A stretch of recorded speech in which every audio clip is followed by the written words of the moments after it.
Bien, hermanos, a las 8:30 estuvimos con los hermanos que van a dar el paso del bautismo el día miércoles.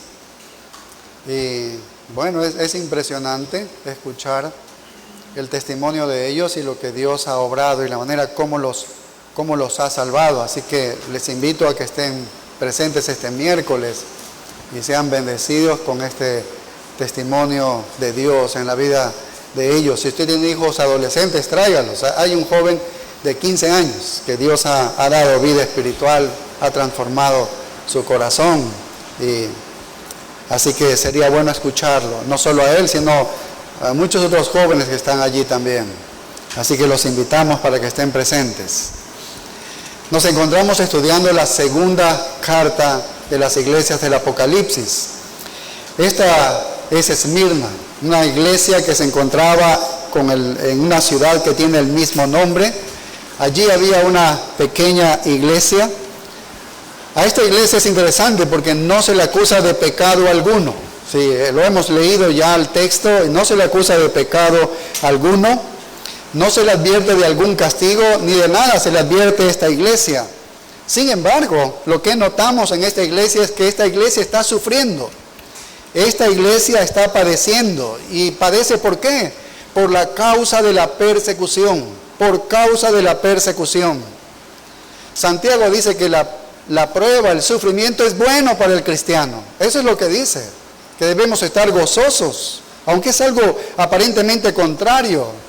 Dice, sabiendo que la prueba de vuestra fe produce paciencia. En Santiago 1:3 dice, mas tenga la paciencia su obra completa para que seáis perfectos y cabales, sin que os falte cosa alguna. Así que Esmirna era una iglesia que estaba siendo purgada del error, estaba siendo limpiada del pecado, y por medio del sufrimiento, era lo que Dios estaba usando. Así que Esmirna es un modelo de una iglesia que sufre, y nosotros como cristianos vamos a aprender todo lo que un cristiano fiel debe responder en el sufrimiento. Pablo dice en la segunda carta a Timoteo 3:12 que el que quiere vivir piadosamente en Cristo Jesús va a padecer persecución. Todo aquel que quiere vivir piadosamente en Cristo Jesús va a padecer persecución. Entonces la pequeña iglesia de Esmirna, ubicada en esta localidad, es un ejemplo de cómo nosotros debemos actuar también en el sufrimiento, en el momento de la prueba. Y la semana pasada dimos ya comienzo a esta carta y vimos quién es el escritor, y comienza el versículo 8, estamos en Apocalipsis 2:8, y dice, escribe al ángel de la iglesia en Esmirna. Y vemos que Juan es el que toma el dictado, pero el autor, ¿quién es? Sigue diciendo, el primero y el postrero. Este es el autor, el que estuvo muerto y vivió, dice esto. Entonces, ¿quién es este? El Señor Jesucristo exaltado, que fue visto por Juan en la visión del capítulo 1. Ahí está el Cristo glorioso en esa visión. Y este título, como vimos, se lo utiliza para Dios. En el Antiguo Testamento es Dios quien toma este título, pero aquí aparece a Jesucristo porque Jesucristo es Dios. Eso es lo que quiere decir, que Jesucristo es Dios mismo. Es el primero, el que preexistió. Cuando se crearon las cosas, Él estaba allí. Y Él estará, cuando todo se destruya, seguirá estando allí. Él es el primero y el último.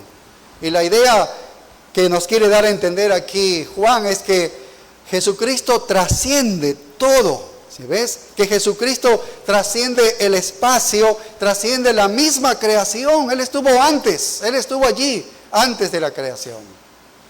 Y estará después de que todo se destruya.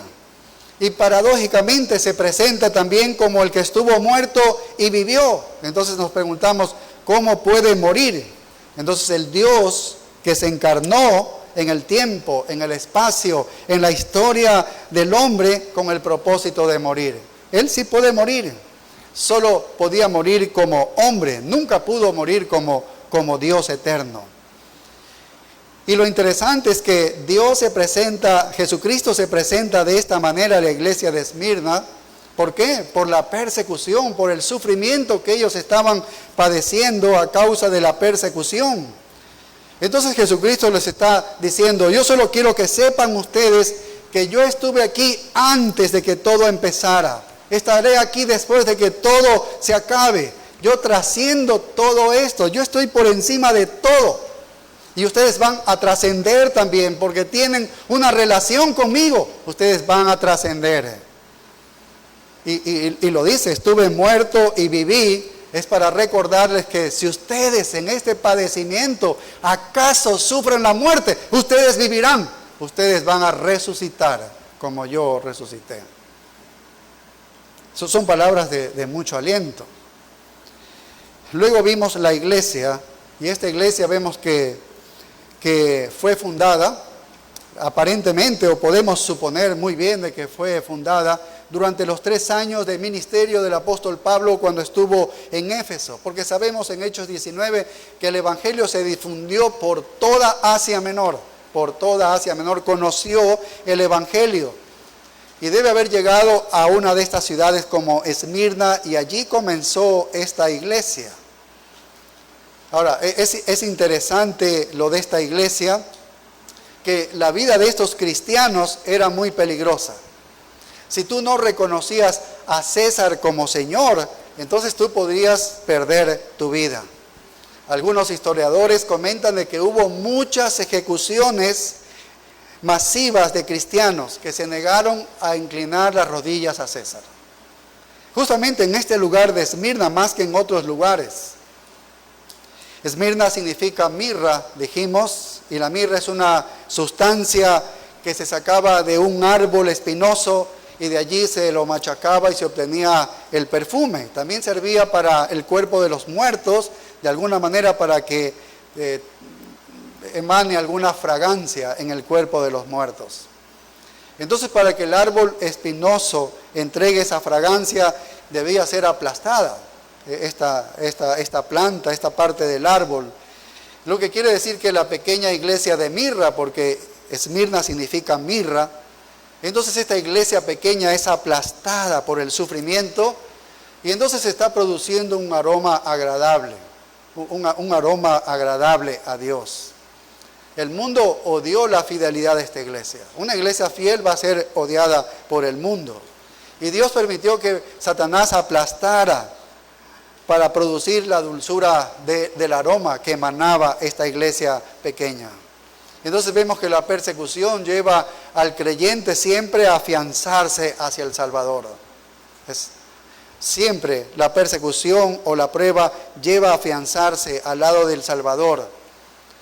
Y eso es lo que hace con cada cristiano. Mantiene el amor ferviente en cada creyente. Luego hablamos de la ciudad. Y Esmirna fue llamada la corona de Asia y hablábamos por la arquitectura de los edificios allí construidos y la topografía. Tenían atrás de la ciudad una gran colina donde estaban construidos locales muy importantes. Esta iglesia todavía existe. Hablábamos de que Éfeso ya no está. Éfeso como la ciudad de Éfeso no existe, pero Esmirna sí existe, aún hasta el día de hoy. Vemos que hoy en día tiene cerca de 4 millones de habitantes.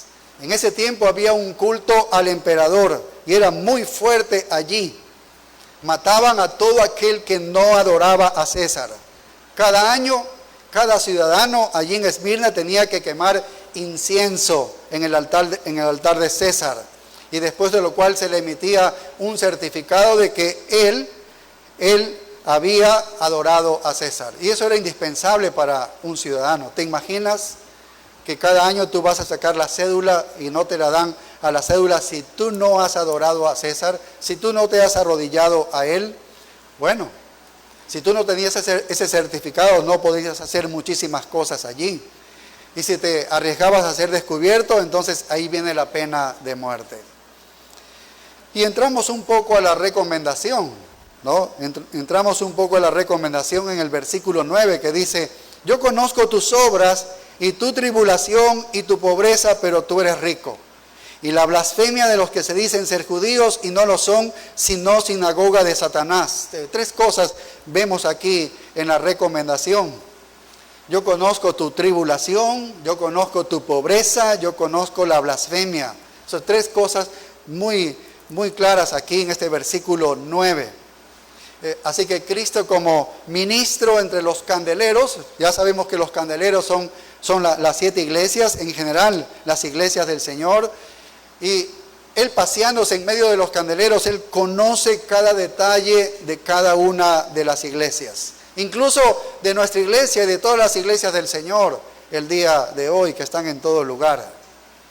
Y en primer lugar les dice, yo conozco tus obras. Bueno, Él conoce todo.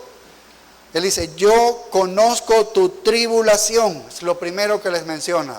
Conozco tu tribulación. Y esta palabra en el idioma original significa presión. Es presionar, ejercer presión sobre alguien. Cuando tú dices, oye, ya no me presiones más. Me estás respirando en la nuca. Alguien está ejerciendo presión. Eso es lo que significa en un sentido físico. Entonces, sé de la presión en la que tú estás allí padeciendo. Conozco los enfrentamientos que tienes. Yo estoy conociendo tus problemas, conozco tu dolor, conozco del sufrimiento que tienes. Eso es lo que está diciéndole cuando dice, conozco tu tribulación. ¿Por qué estaban siendo perseguidos los hermanos de Esmirna? Bueno, porque ellos en primer lugar estaban en oposición y conflicto con la adoración del emperador. Ellos estaban negando a adorar al emperador. Entonces esto inmediatamente viene una obra de persecución. Se había construido un templo a la diosa Roma. Había una diosa que se le llamaba Roma. Y como César había asumido la deificación de Roma, entonces se hizo un centro para adoración al César. Y si alguien se negaba a ofrecer incienso al busto del emperador que estaba allí en el templo de esta diosa Roma, entonces no podía obtener ese certificado de haber llamado a César Señor. No lo obtenía, solo tenías que ir allí ante el busto de este emperador y adorarlo. Si no, eras acusado de rebelión y vas a perder tu vida. Entonces, por eso los perseguían. En segundo lugar, porque ellos estaban en contra de todo el tipo de idolatría que existía allí. Fiestas paganas de diferentes festivales, dioses y diosas de miles de diosas que había allí. Y en tercer lugar estaban los judíos. Fueron perseguidos por los mismos judíos. Eso es algo interesante, porque nos lleva al segundo punto, que nos vamos a saltar un poquito y vamos al tercero, cuando dice, yo conozco la blasfemia de los que dicen ser judíos y no lo son, sino sinagoga de Satanás.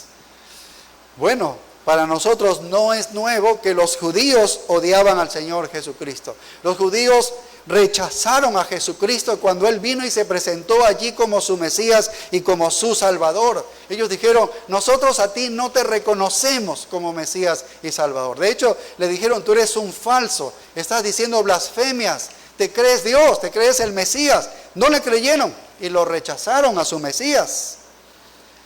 Y luego se desencadenó una serie de judíos que odiaban a la iglesia de Cristo. Usted ve que el apóstol Pablo, cuando era Saulo de Tarso, perseguía a la iglesia, y cuando Cristo se le presenta para luego salvarlo, él le dice, ¿por qué me persigues? ¿Se ve? Ellos odiaban a la iglesia. Odiar a Cristo es odiar también a la iglesia y perseguir a la iglesia. Cuando los judíos rechazaron al Mesías, entonces el judaísmo se volvió entonces satánico, como la misma adoración a César. Antes el judaísmo era la religión verdadera, porque por ella venía el Mesías, por él venía el Salvador. Pero una vez que el judaísmo rechaza al Salvador, entonces el judaísmo se convierte en una religión falsa, en una adoración a un Dios falso. ¿Sí ves? Y más aún porque Israel recibió tanta luz y tantos privilegios por haberles dado la palabra y las revelaciones en todo el Antiguo Testamento. Entonces los judíos se pusieron a calumniar a los cristianos.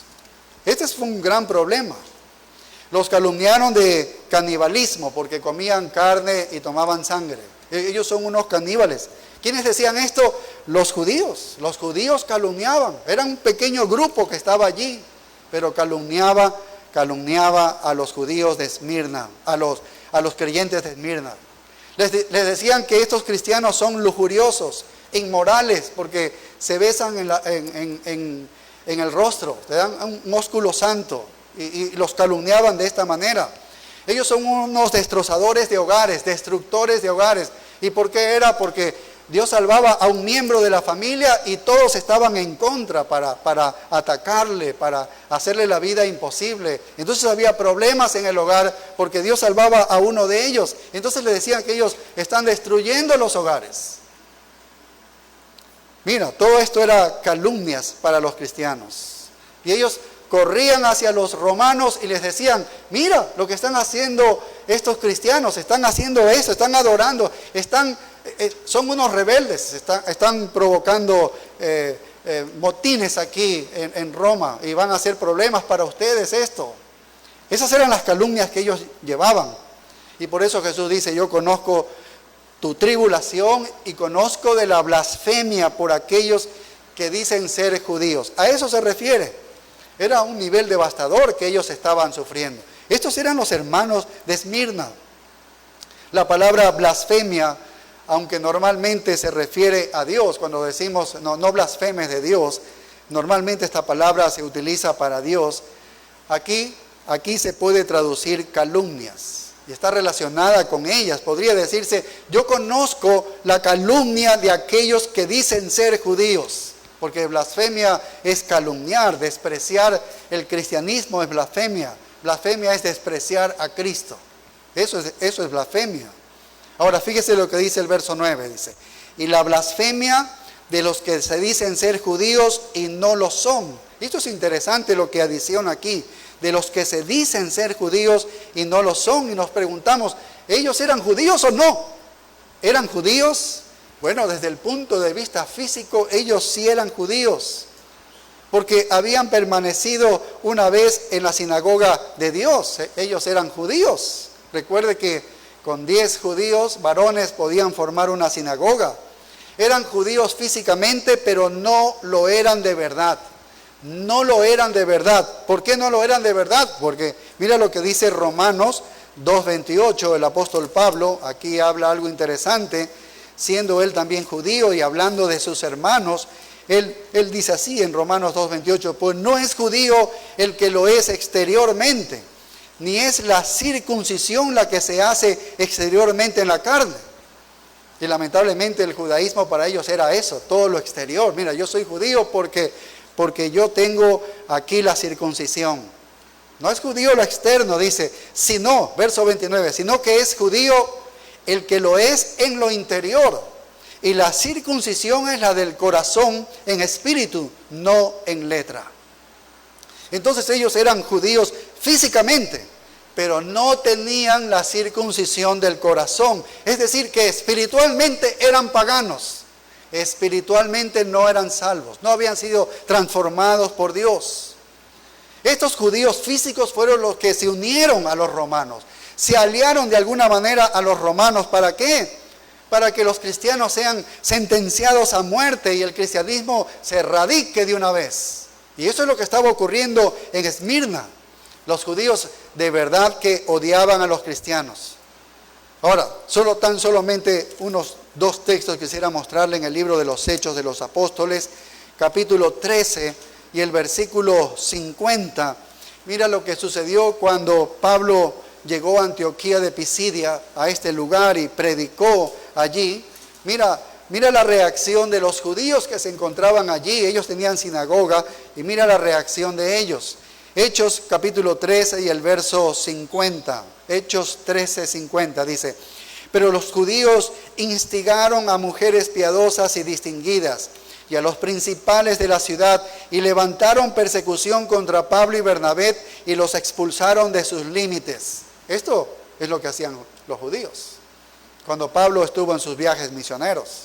Ahora, si avanzamos un poquito más a Hechos 14:2, Hechos 14 y el verso 2, mira el odio expresado cuando Pablo avanzó a la ciudad de Iconio, y mira lo que hicieron. Dice, mas los judíos que no creían excitaron y corrompieron los ánimos de los gentiles contra los hermanos.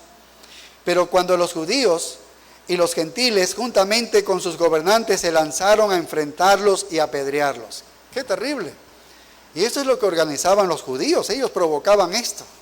Y así sucedió en Listra, en Hechos 14:18, en Hechos 17:5, cuando avanzó a Tesalónica, lo mismo, los judíos estaban haciendo allí alboroto. Ellos calumniaban a los romanos sobre los cristianos. No solamente que rechazaron a Cristo y lo persiguieron a la cruz, sino que ahora están tras los cristianos. Tras los cristianos. Esto es lo que sucede aún el día de hoy. Pablo fue uno de sus líderes. ¿Recuerdan cuando él estuvo parado? Junto a sus pies estaban las ropas de aquellos que estaban apedreando a Esteban hasta matarlo. Eso es lo que hacían. Esos eran los judíos. En el Imperio Romano había muchos judíos ricos que habían hecho su fortuna haciendo negocios con Roma. Así que muchos habían prosperado allí. Y ellos tenían el oído de las autoridades romanas. Y trataron de borrar a la iglesia primitiva, a la primera iglesia, que no exista este cristianismo, que no exista esta iglesia.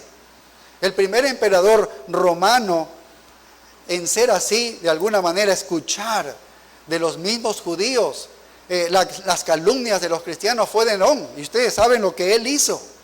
Él persiguió a los cristianos y mató a muchos cristianos. Y aquí en Esmirna está sucediendo lo mismo.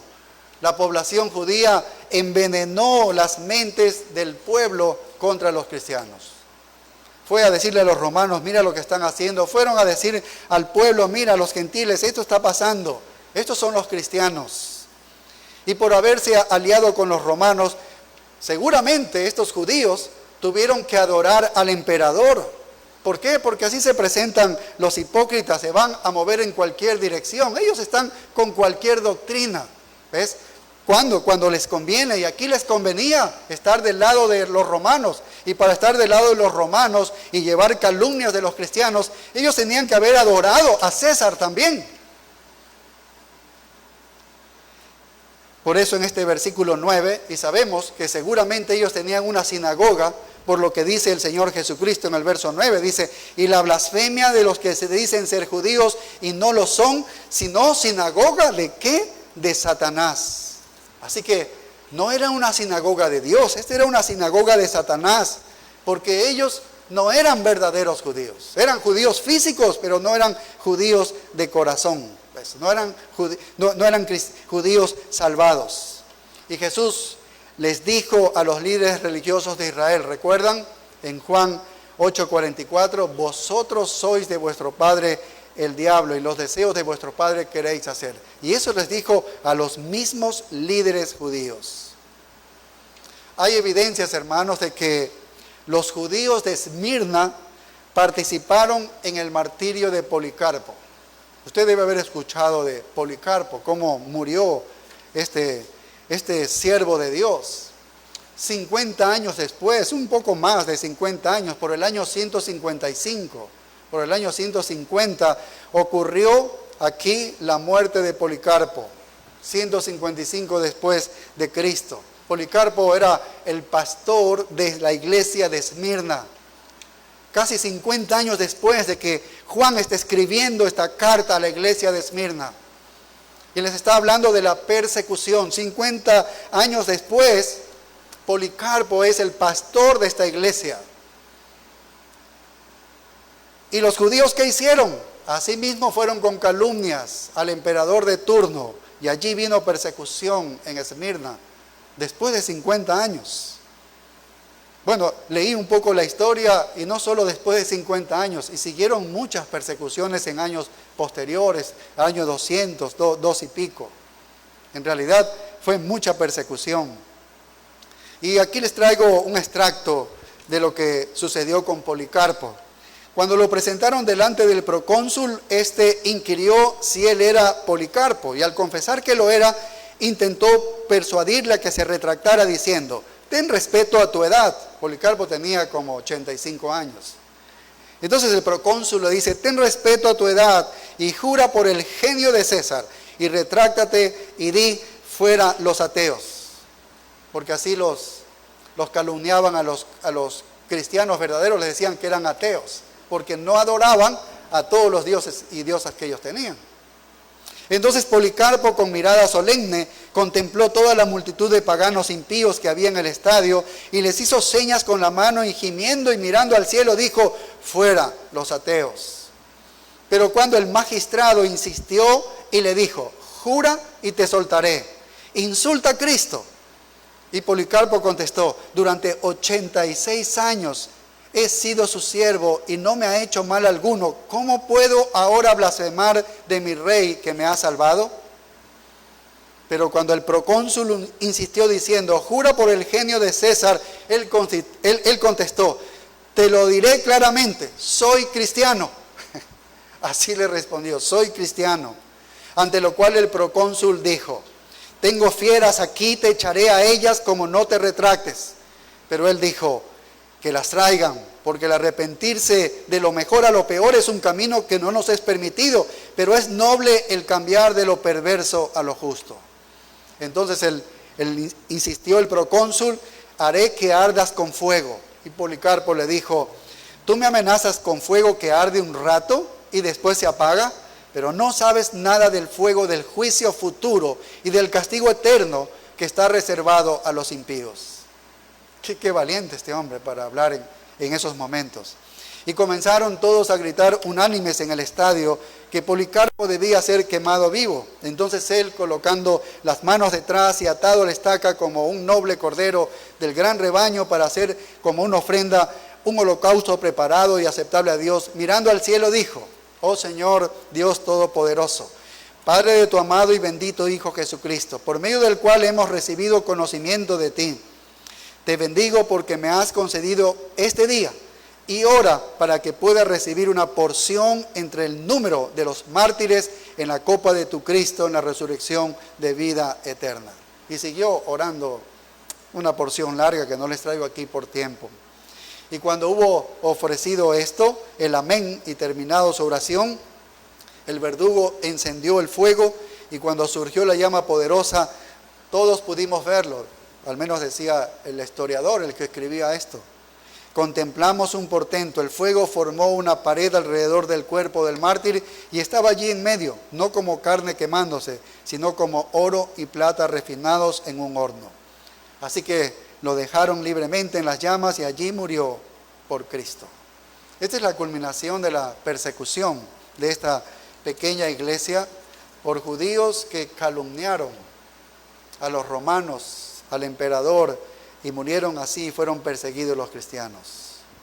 Bien dice el texto: yo conozco tu tribulación y la blasfemia o la calumnia por parte de aquellos que se dicen ser judíos, pero no lo son, sino que son sinagoga de Satanás. Ahora era una sinagoga de Satanás. Y en tercer lugar, regresamos entonces a ver cuando dice, verso 9, yo conozco tus obras, dice, y tu pobreza. Yo conozco tu pobreza. Qué interesante, porque de una manera literal el Señor Jesucristo nos dice que esta iglesia era pobre. Hay dos palabras griegas para dar el significado de ser pobre. La una palabra básicamente significa que no tienes nada superfluo, es decir, que tú ganas para sostener tu vida, pero no para ningún tipo de lujo, nada más. Es decir, que tú trabajas y te ganas el sustento de tu vida, el alimento y todo lo que necesitas para satisfacer tus necesidades. A esto se le llamaba también pobre, pero la palabra griega no es esta la que se encuentra aquí. No es esta. La palabra griega aquí para pobre significa que no tienes absolutamente nada. No tienes nada. Eres un indigente. Estás en una pobreza absoluta, completamente indigente. Esa es la palabra que se encuentra aquí en el idioma original. Y es interesante porque seguramente la mayoría de los hermanos de Esmirna eran esclavos, que Dios los había salvado y los había puesto en esta iglesia y ellos se congregaban allí, pero eran esclavos. Y seguramente sus amos abusaron de ellos, ¿no? Abusaron, es decir, si trabajaban ya no les pagaban apenas algo para comer, pero allí ellos los estafaban y eran víctimas, ¿no?, de todo tipo de abuso que hacían con ellos. Y bueno, en la historia se registra todo este tipo de cosas. Ellos eran pobres físicamente, materialmente, pero eran pobres por su fe, ¿se entiendes? Eran pobres a causa de su fe. No era porque no trabajaban, eran pobres a causa de que ellos creían en Cristo. Entonces ellos habían sido robados, habían sido saqueados, habían sido calumniados, encarcelados, abusados, de todo habían hecho con estos hermanos de Esmirna. Esta iglesia tenía todas las razones del mundo para decir, ya basta de esta religión, mejor cambiémonos a otra porque aquí estoy sufriendo demasiado, todo me va en contra por creer en Cristo Jesús. Pero ellos no dijeron eso, ellos siguieron fiel hasta el último, nunca se inclinaron a César, nunca se inclinaron a otra fe que no sea arrodillarse a Jesucristo. Nunca perdieron su primer amor, mantuvieron ferviente el primer amor.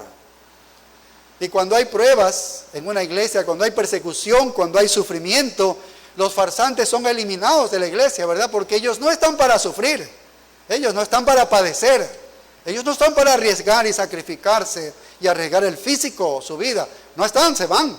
Y así la iglesia es purificada. Esa es la manera. Y se quedan allí aquellos que el Señor va a limpiar y esa fe se va a brillantar. Estos verdaderos cristianos de Esmirna nunca se mezclaron con el mundo. No pudieron mezclarse con el mundo. No lo hicieron. Ellos tenían líneas marcadas, bien definidas y delineadas. Sabían que para allá no era compromiso con el mundo. No lo hicieron. Lo tuvieron muy claro en la vida de ellos y o cogías uno u otro camino. No tenías ninguna otra opción. Conozco esto o voy por lo otro. Y el Señor les está diciendo, yo sé por lo que tú estás pasando. Y lo sé por mi propia experiencia. Está diciéndole el Señor Jesucristo. Porque Él también había sido pobre. Él no tuvo dónde recostar su cabeza. Mira cómo Él nació, dónde nació y cómo no creció. Él no tenía ninguna casa donde poder dormir. Él también había sido pobre, así que conozco tu aflicción. Conozco de lo que tú estás padeciendo, ¿no? Y a mí también me han perseguido. Dice Jesús, me han blasfemado, me han matado. Es más, me han matado. Entonces Él conoce la tribulación de ellos. Sé lo que ustedes están sintiendo. Yo he estado allí. Él es, bien dice el autor de Hebreos, que Él es un sumo sacerdote que puede compadecerse de nosotros, porque Él ha sido tentado en todo. Él ha padecido todo lo que tú estás padeciendo y conoce muy bien eso y se identifica con nosotros. Pero esta iglesia no solamente era perseguida y pobre. Nota la pequeña declaración en paréntesis que dice, pero tú eres rico. Está entre paréntesis eso. ¿Se ve? Era pobre, pero dice, pero tú eres rico.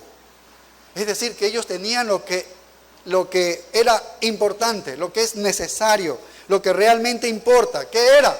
Las cosas espirituales. Ellos tenían vida espiritual. Así que la riqueza espiritual de Esmirna contrasta con su pobreza material.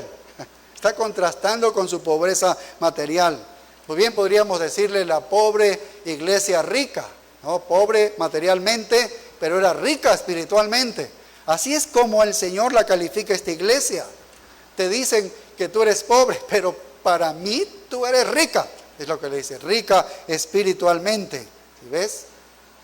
Ahora, nosotros podemos recordar a Laodicea, que es la última iglesia, es la séptima iglesia en las cartas que se dirigen a las iglesias del Apocalipsis. Y esa iglesia era una iglesia rica materialmente, porque ellos decían, tú dices que tienes todo, que eres rico, que tienes esto, que tienes lo otro. Así dice el mensaje en esa iglesia, pero luego les dice, oye, esa supuesta riqueza es desenmascarada como pobreza espiritual, porque Jesús le dice, tú eres un pobre y desventurado, inútil, desnudo, y un montón de cosas le dice, que tú eres pobre en realidad. Porque esta Laodicea era una iglesia rica, pero era pobre espiritualmente. Rica materialmente, pobre espiritualmente. Entonces, ¿qué contraste? Que Laodicea creía que era una iglesia rica, pero Jesucristo le dice, tú eres una iglesia pobre. y Esmirna, que creía que era una iglesia pobre, Jesucristo le dice, tú eres una iglesia rica. Qué bendición tan grande que reciban una iglesia de parte del Señor Jesucristo, un reconocimiento como ese. Tú eres una iglesia rica espiritualmente. ¿Por qué eran una iglesia rica espiritualmente? Porque Esmirna tenía santidad. Estaban siendo purificados. O eras un camino o era el otro. Lo sabían muy bien. Ellos estaban enmarcados en el camino correcto. Había poder en esta iglesia. ¿Ves? Había poder y el poder de Dios se manifestaba en ellos. Había amor, había gozo en medio de esta persecución. Ellos no se cambiaron de religión. Ellos dijeron, no, ya me voy a otro tipo de fe. No dijeron eso. ¿Ves? Había paz en sus corazones, aun cuando habían sido vejados, habían sido insultados, blasfemados y calumniados. Tenían el recurso divino de Dios con ellos. Tenían un Salvador comprensivo que podía identificarse en la persecución, en el sufrimiento, en el dolor. Eran ricos. Esa es la riqueza de una iglesia, de esta iglesia de Esmirna. Es una iglesia perseguida y no debemos sentir pena por una iglesia perseguida. No debemos sentir ninguna pena cuando una iglesia es perseguida. Es interesante que un pastor, un comentarista sostiene esto, que un pastor que una vez había visitado en Rusia, él le había dicho a este pastor que era de Estados Unidos, dice, para mí más difícil, sabemos que en Rusia hay persecución por el cristianismo, dice, para mí más difícil es pastorear donde tú pastoreas en Estados Unidos. Y le dice, ¿pero por qué? Le dice el pastor de Estados Unidos.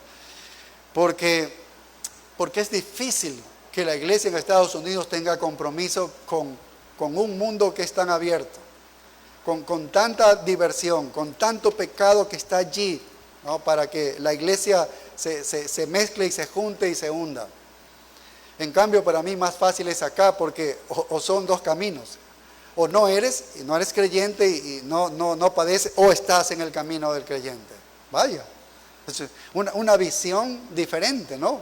Nosotros pensaríamos que más difícil es vivir donde están persiguiendo a los cristianos a muerte. Pero para un pastor que vive allí, dice que una iglesia así es más comprometida que una iglesia donde el mundo está ahí a flor de coger cualquier cosa.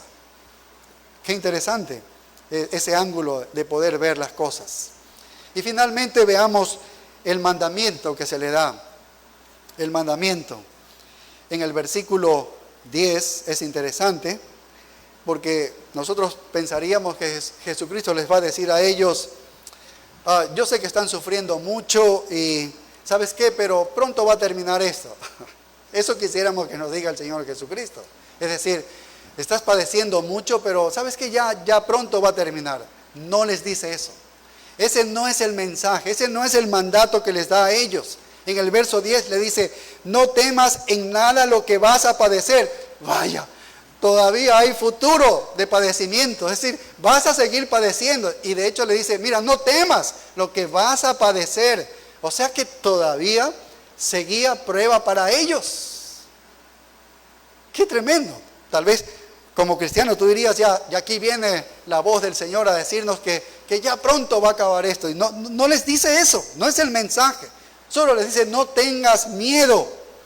Viene más sufrimiento. No tengas miedo, le dice. No tengas miedo. Viene más sufrimiento. Vaya, esto sí que es durísimo. En Juan 16:33, recuerdan las palabras del Señor Jesucristo. En el mundo tendréis aflicción, pero confiad, dice, yo he vencido al mundo. No les está diciendo, no les promete a los cristianos que va a acabar ya pronto la persecución. No les dice eso. Mira, en el mundo tendréis aflicción. En el mundo tendremos aflicción. Pero confiad, yo he vencido al mundo. No hay promesa de alivio, hermanos. ¿Sí ves? No hay promesa de alivio. Pero dice, confiad, yo he vencido al mundo. Hay una promesa, más bien, aquí en Apocalipsis, de más sufrimiento. Una promesa de más sufrimiento. Tú quisieras una promesa que te diga, ya pronto va a terminar eso. Pero no, aquí hay una promesa de que vas a sufrir más. Por eso le dice, no temas, No quiero que tengas miedo. Y luego le dice como la realidad, he aquí, esa es como la realidad, ¿no? No va a mejorar las cosas, pero voy a decirte la realidad. Esto va a empeorar, porque les dice, he aquí, el diablo echará a algunos de vosotros en la cárcel. Ay, va a empeorar. Y esto ya es una profecía, porque esto va a ocurrir, les dice, oye, el diablo los va a echar a algunos de ustedes en la cárcel. Es decir, no va a terminar para algunos de ustedes. Van a continuar, van algunos de ustedes a ser encarcelados. El diablo va a hacer esto. Y yo les estoy profetizando, les estoy anunciando lo que va a suceder. En medio de todo esto, que Jesucristo diga eso, que Él esté profetizando eso, sabiendo que Jesucristo es Dios y cómo se ha presentado el eterno, el que estuvo antes, el que estuvo después. Él está diciendo, esto es que Dios, Él está controlándolo absolutamente todo. Él controla al diablo. Él está controlando al diablo. Bien podría haber dicho, voy a hacer que el diablo los eche a algunos de ustedes en la cárcel. Es lo mismo, porque Él tiene el control de todo. Él está permitiendo esto. ¿Para qué? ¿Para qué? El verso 10 sigue diciendo, para que seáis probados. Para que seáis probados. Vaya. Dice, y tendréis tribulación por 10 días. Esa prueba, ese sufrimiento extremo, sí va a ser corto. Le dice, tendréis tribulación por 10 días. Así que es un corto encarcelamiento para algunos de los hermanos de Esmirna. Bueno, ¿qué está diciendo aquí el Señor? Bueno, les dice que no deben temer. Esta es la realidad. El diablo está a punto de meter a algunos de ustedes en prisión y van a tener problemas durante 10 días, van a estar encarcelados allí. Van a sufrir mucho seguramente esos 10 días, pero terminará en 10 días. Eso será corto. Esa prueba extrema será corto. Tal vez termine en liberación, puede ser, o tal vez termine en martirio, en muerte, puede ser. ¿Sí ves? Porque no les dice que los va a librar o van a morir, pero puede ser cualquiera de esas cosas. Están en una persecución. Sabemos por la historia cómo hubo muchos mártires aquí. Policarpo fue uno de los tantos que ya habían martirizado. Pero lo más importante aquí dice para que seáis probados, para que seáis probados. Es decir, que nosotros somos probados. Tal vez tú como cristiano puedas decirle, pero Señor, ¿por qué es que lo pruebas tanto a estos hermanos de Esmirna? Ya tienen persecución, ya han sido blasfemados, han sido hechos calumniados y todas estas cosas. ¿Por qué todavía que Satanás zarandee a ellos? Y es más, a algunos los meta 10 días en la cárcel. ¿Por qué más? ¿Para quién está haciendo esto? Bueno, nosotros logramos entender algo que lo recibimos nosotros, que es una prueba, dice. Pero también hay un mensaje allí que lo podemos deducir del libro de Job y que un comentarista lo atañe aquí, y yo creo fervientemente que esto bien pudo haber sucedido, que Dios estaba haciéndole un punto aquí al diablo. Quería demostrarle algo aquí al diablo, quería ser exaltado en medio de esta situación y quería mostrarle una vez más al diablo sobre algo, porque el diablo tiene la historia larga a través de la escritura de tratar de destruir la fe salvadora. Él quiere destruir la fe salvadora, ¿sí ves? El diablo puede leer la Biblia y la lee y la entiende muy bien. El diablo puede ser un evangélico fundamentalista, o sea que tú dices, pero conoce la doctrina.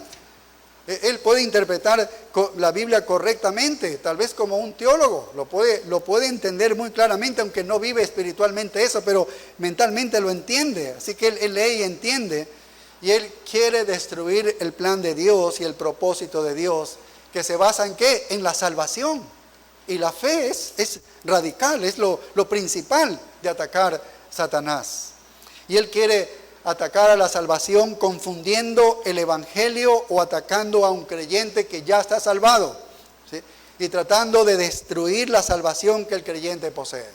Quisiera acabarlo con el pecado de manera que no pueda gozarse en la salvación que Dios le ha dado, que crea que Dios no le perdona. Todo eso es el ataque de Satanás para un creyente. Entonces quiere destruir al regenerado. Él lo quiere acabar al que ha sido regenerado por el Señor. Esta es una batalla. Y Cristo les está diciendo, yo te estoy sosteniendo, te estoy protegiendo, ¿no? A través de esta prueba. Y Satanás de alguna manera está diciéndole, déjame que vaya a estos y te demuestre que estos claudican en su fe. No, déjame ir a ellos y yo sé que ellos van a claudicar en su fe. Y el libro de Job nos muestra claramente eso. ¿Recuerdan cuando Satanás fue a la misma presencia de Jehová? Y Jehová le dijo a Satanás, recuerden Job 1:7, ¿de dónde vienes? Y Satanás, él respondió y dijo, de rodear la tierra y andar por ella. ¿Qué estaba haciendo Satanás? Rodeando la tierra, estaba buscando a quien devorar, dice Pedro. Él estaba buscando a algún cristiano a quien devorarlo, quien atacarlo y destruir su fe salvadora. Quería acabarlo. Entonces por eso Jehová le dice a Satanás, ¿no has considerado a mi siervo Job? Le dice, y le da algunas características. Dios le está dando sugerencias a Satanás. Bueno, porque dijimos que Él está a cargo de todo. Él está a cargo absolutamente de todo. Aquí el que dirige todo es nuestro Señor, es Dios, Señor Jesucristo. Y sigue diciéndole en el verso 8, que no hay otro como Él en la tierra, varón perfecto y recto, temeroso de Dios y apartado del mal. Le está diciendo, ¿no lo has visto aquí al siervo Job? Oye, él es uno de los mejores cristianos, es uno de los más piadosos cristianos, es temeroso de Dios. Él es un hombre fiel. Son las palabras de reconocimiento de Dios sobre Job. Y Satanás le dice en el verso 9, respondiendo Satanás a Jehová, dijo, ¿acaso teme Job a Dios de balde? ¿No le ha acercado alrededor a él y a su casa y a todo lo que tiene? Al trabajo de sus manos le has dado bendición, por tanto sus bienes han aumentado sobre la tierra. Pero extiende ahora tu mano y toca todo lo que tiene y verás si no blasfema contra ti en tu misma presencia. ¿Y qué le dijo Dios? Le dijo Jehová a Satanás, he aquí todo lo que tiene está en tu mano, solamente no pongas tu mano sobre él. Y salió Satanás de delante de Jehová. Cualquier cosa puedes hacerlo, pero la vida va a ser preservada de él. No puedes hacer eso. Dios tiene el control absoluto de todo.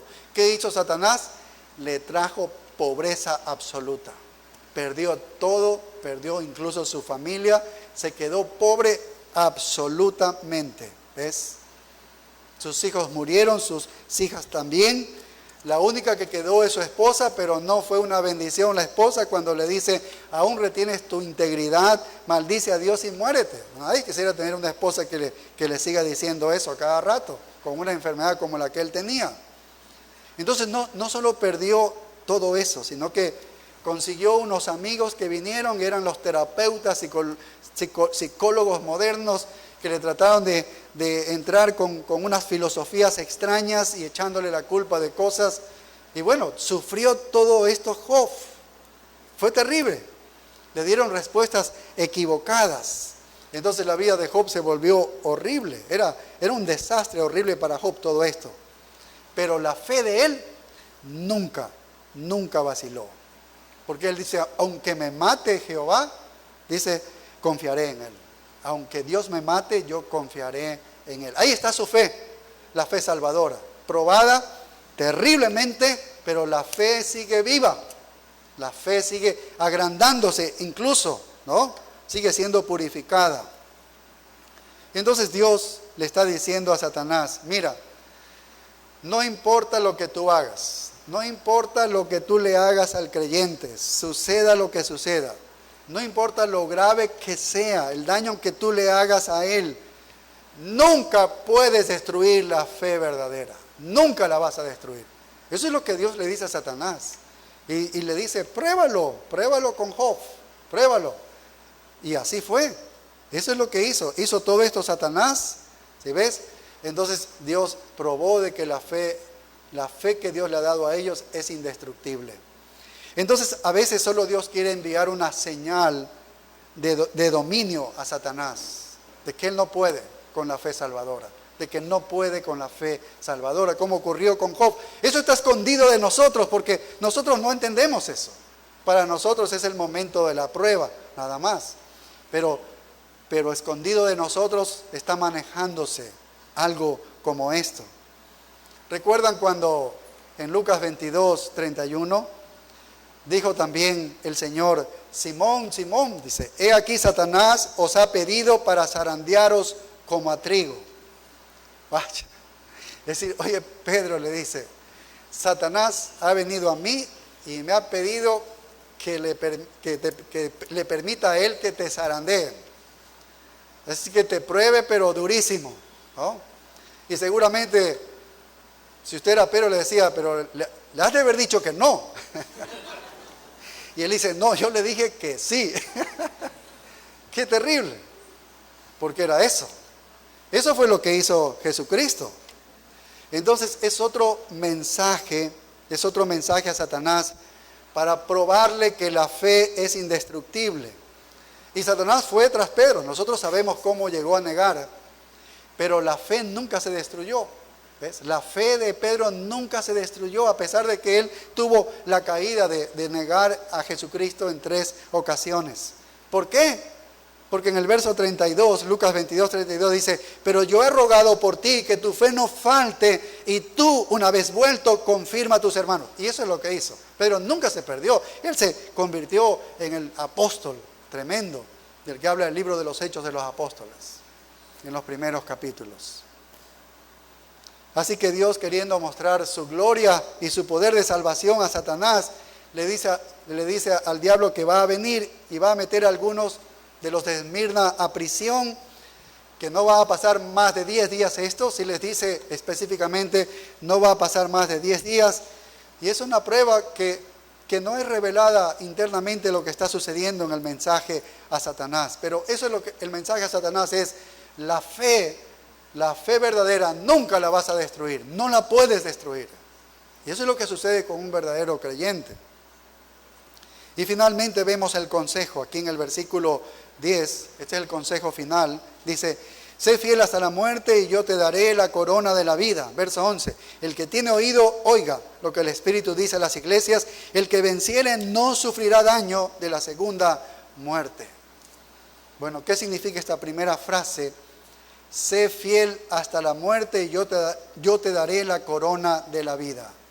Cuando dice, sé fiel hasta la muerte, es decir, si tu fe es real, o sea, si tu fe es real, tú vas a permanecer fiel. Tú vas a permanecer fiel. Y como permaneces fiel porque tu fe es real, entonces yo te voy a dar la corona de la vida. Pero la corona de la vida no es una corona que le ponen aquí y ahí camina en el cielo y está ahí que le ven y dice, tengo vida. No es eso. La corona es la coronación de la vida abundante que recibe aquel que ha sido fiel. ¿Sí ves? La corona es la coronación de tu misma vida fiel, en que tú vas a vivir con la vida de Dios. Es la culminación, podríamos decir así. Es la corona es la recompensa, la corona es la vida. Esa es la idea. La corona es la recompensa, es la misma vida. Si mueres en fidelidad, dice, te daré la vida. Entonces no tienes que temer. Tienes la fe verdadera, no temas. Por eso es que Él anticipa que Él no debe temer, porque tiene capacidad de no tener miedo. ¿Por qué tiene capacidad de no tener miedo?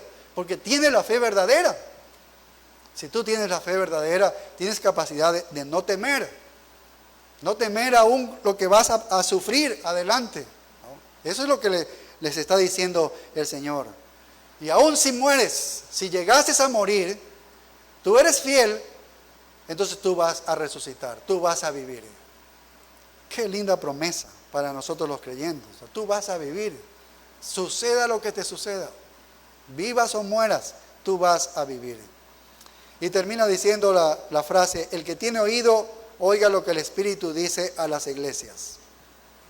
Bueno, esto aparece casi en la mayoría de estas cartas a las iglesias de Apocalipsis.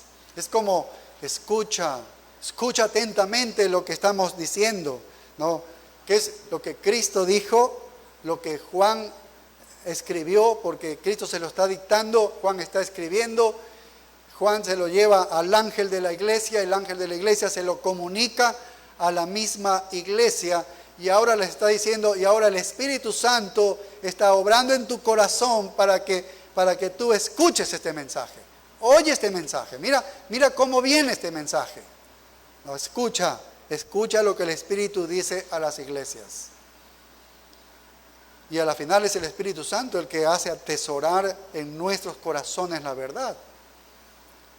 Y es Él el que está diciéndole, Jesucristo le dice, el Espíritu dice a las iglesias, oye lo que el Espíritu dice a las iglesias. Y la nota final, como lo vimos en la iglesia de Éfeso, es la nota final sobre un vencedor. Dice, el que venciere. ¿Ves? ¿Cuál es el vencedor? El cristiano. Hemos leído 1 de Juan 5:4, dice, porque todo lo que es nacido de Dios vence al mundo, y esta es la victoria que ha vencido al mundo, nuestra fe. ¿Quién es el que vence al mundo? Sino el que cree que Jesús es el Hijo de Dios. Entonces, ¿quién es el que vence? El que cree que Jesús es el Hijo de Dios. Nuestra fe es vencedora. Nuestra fe es vencedora. Ahí radica todo. Así que los verdaderos creyentes son los que vencen. ¿Y qué sigue diciendo? Y termina, dice, y no sufrirá daño de la segunda muerte. No sufrirá daño de la segunda muerte. Es decir, todos vamos a tener la primera muerte porque todos vamos a morir físicamente. Pero nosotros, los que tenemos la fe vencedora, los verdaderos cristianos, no van a sufrir daño en la segunda muerte. La primera muerte es la física, la segunda muerte es espiritual y eterna. Nosotros no tenemos parte en esa muerte. Nosotros no vamos a tener la segunda muerte. ¿Por qué? Porque tenemos esta fe vencedora. Entonces no tienes que temer, cristiano. No tienes que temer, cristiano. Ahora que se teme mucho, no estoy hablando de que estamos negando lo del virus y que no haya peligro. Es que no puedes vivir con temor, ¿entiendes? Cuando el temor comienza a gobernar tu vida, entonces estás sometido viviendo en pecado. No podemos vivir de esa manera. No podemos hacer eso. Y este es el mensaje. Aquí, no temas, cristiano. Sea lo que sea que estemos nosotros padeciendo. Solo sé fiel hasta la muerte y te daré la vida. Debe ser solo un vencedor, un verdadero creyente va a experimentar la primera muerte, pero nunca va a experimentar la muerte segunda. Puede que mueras una vez, pero no vas a morir dos veces. Aquellos que están sin Jesucristo, ellos mueren dos veces. La muerte física y la muerte eterna. Es lamentable para ellos. Así que la pobre iglesia rica es perseguida, es aplastada, sin embargo emana un olor fragante a Dios. ¿Por qué? Porque es una iglesia victoriosa y es victoriosa por la fe que tiene. Entonces la pregunta para nosotros es, si tú y yo somos vencedores, ¿eres un vencedor? ¿Eres tú el vencedor de aquí? ¿Tienes tú la fe verdadera? ¿Tu fe es real de verdad? ¿Has analizado tu fe, si tu fe es real? ¿Estás esperando la corona de la vida eterna? ¿Estás esperando eso? ¿Vas a escapar de la segunda muerte? ¿La segunda muerte no te va a afectar a ti en nada? Esa es la pregunta que debemos hacernos. Dios les bendiga. Oremos. Padre, gracias por la bendición que nos das a tu iglesia, Señor, para ser animada a seguir adelante con esta fe vencedora que nos permite no temer la persecución, no temer a ningún tipo de miedo por ninguna causa, Señor. Te damos gracias por ello, Señor. Ayúdanos a creer, a atesorar este mensaje en nuestros corazones, a vivirlo, ser transformado en nuestras vidas, nuestros corazones, Señor, y a vivir como esta iglesia victoriosa. Oh Padre, ayúdanos. Ojalá tú pudieras hacer de nuestra iglesia una iglesia así, vencedora, Señor. Ese es el anhelo de nuestro corazón. Ayúdanos, Padre, en nuestras debilidades. Te lo pedimos en el nombre glorioso de Cristo Jesús. Amén.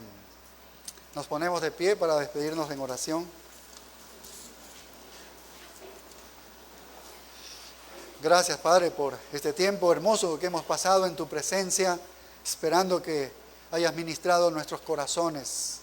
Ahora que vamos a nuestros hogares, llévanos con tus más ricas bendiciones y permítenos también ese tiempo de comunión para compartir con nuestros hermanos, ser ministrados también unos a otros, Señor.